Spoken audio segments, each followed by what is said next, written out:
Posle odigrana 2 kola prve lige u odbojci, odbojkaši Spartaka ostvarili su polovičan rezultat.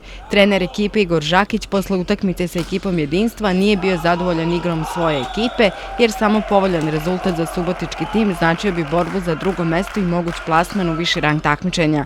Što se tiče druge utakmice koja je odigrana u Subotici, odbojkaši Spartaka pobedili su sastav Mladog Radnika iz Požarevca. Pokazalo se opet istinito da mi najbolje utakmice odigramo kad nemamo nekog prevelikog pritiska. Utakmica protiv Pazove za nas je predstavljala faktički biti ili ne biti.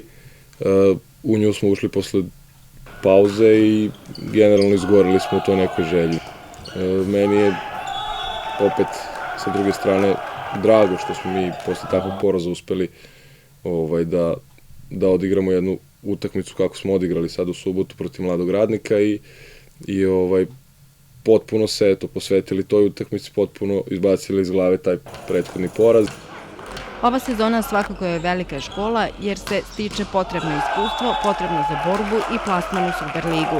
Bez obzira na trenutno stanje na tabeli, ekipa Spartaka sigurno je da će se boriti kako bi sezonu završili u gornjem delu tabele, što je svakako ogroman uspeh za ove igrače. Meni definitivno nije svejedno hoće li biti 3. ili 7. iako ni jedno ni drugo mesto ne donosi ništa. Oni isto tako mora da razmišljaju, sigurno sam da tako i razmišljaju. Mladim momcima je uvek primat biti bolji nego što si bio prošle sezone, biti što bolji možeš u tom trenutku i ja pokušavam to da im usadim u glavu da je svaka utakmica bitna i da stvarno svaku utakmicu treba da odigramo bolje od prethodne.